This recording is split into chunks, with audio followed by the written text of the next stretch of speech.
Sentado en el quicio de la puerta, el pitillo apagado entre los labios, con la boina calada y en la mano. Julio de 1900, los mineros de Huelva han intentado tomar Sevilla y devolver la ciudad al gobierno de la República. Pero el cambio del bando de la Guardia Civil de esta provincia y la poca experiencia militar han hecho fracasar esta intentona. La provincia de Huelva se mantuvo en manos del Frente Popular a pesar de que tanto Cádiz como Sevilla cayeron en manos del bando nacional. La visita de Queipo en las vísperas del golpe no surtieron efecto.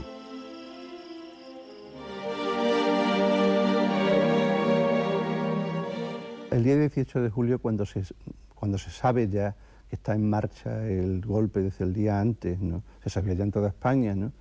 Pero en el momento en que se conoce que la sublevación se ha producido en Sevilla y que hay un golpe militar, se reúnen inmediatamente en el gobierno civil pues los cargos políticos principales, los líderes sindicales, los principales de Huelva, los representantes de los partidos políticos, etcétera. Y desde ese mismo momento se produce un movimiento que a la par existe también en Madrid, y es la orden del general Poza de organizar una columna mixta formada por mineros y por guardias civiles y por carabineros que vaya a Sevilla a sofocar el golpe.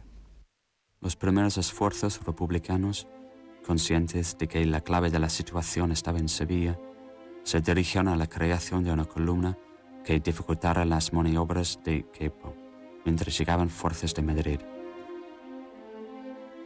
La columna minera se forma después de una reunión que se celebra en el Gobierno Civil de Huelva, en donde interviene fundamentalmente el gobernador Jiménez Castellano, y en la que van a participar también los mandos militares de la ciudad.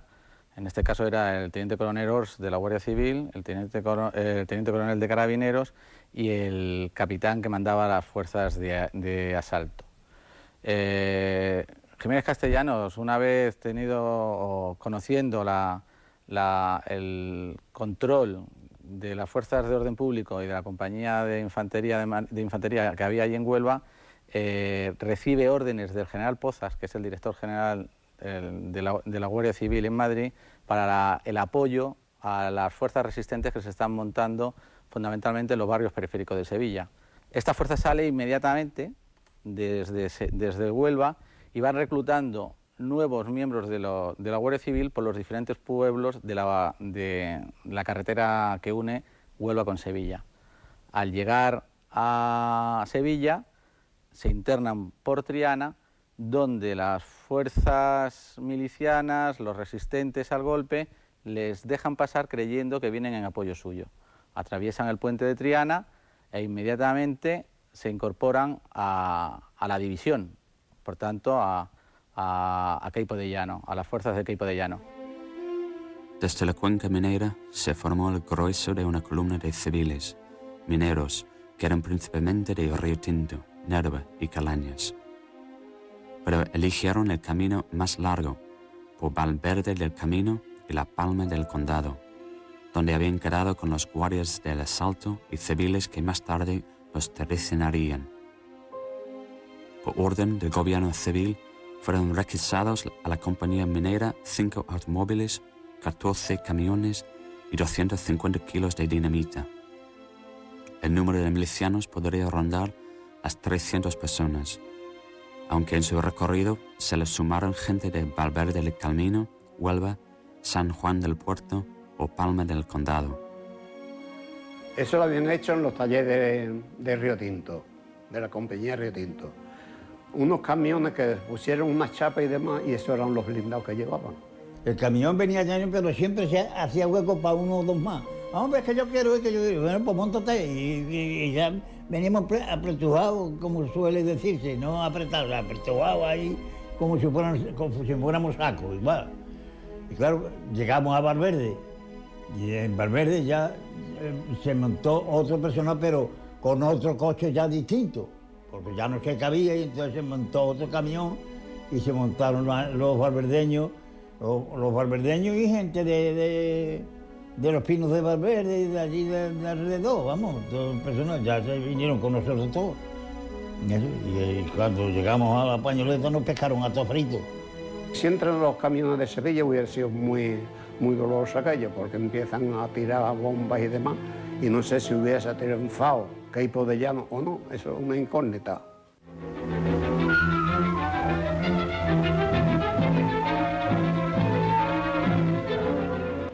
Camino de Sevilla, a la salida de Castilleja de la Cuesta, la columna minera, aquella mañana del 19 de julio, hizo una parada junto a la ermita de la Virgen de Guía para desayunar en la venta vecina.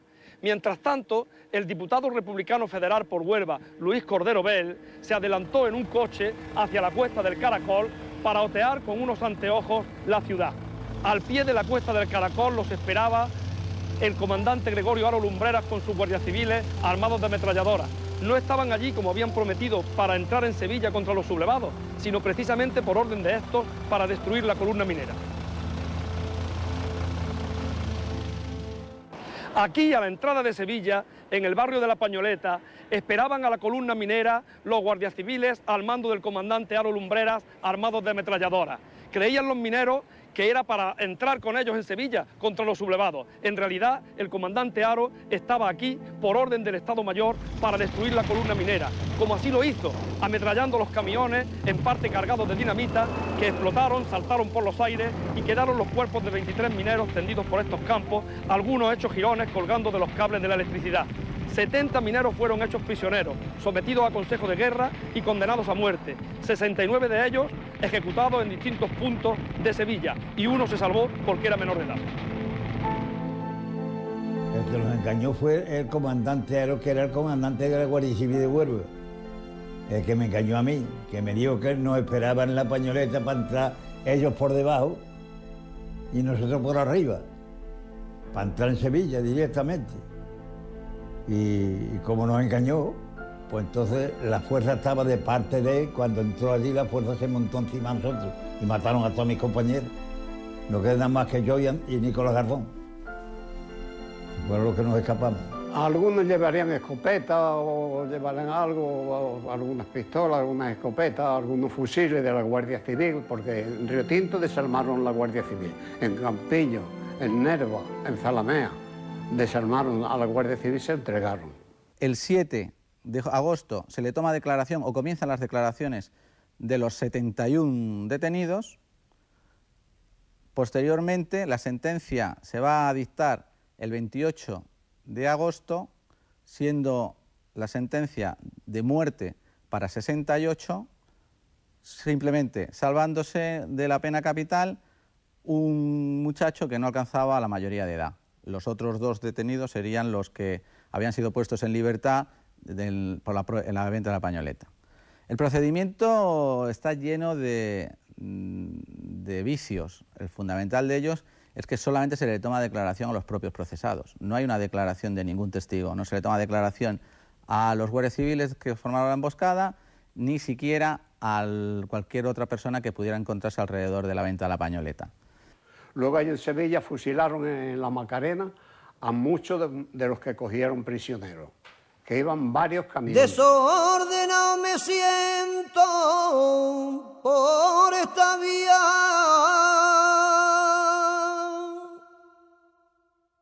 desordenado me siento por esta vía,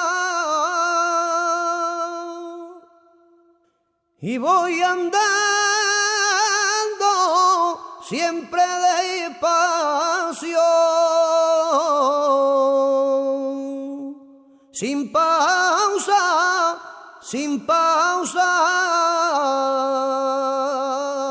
y con prisa.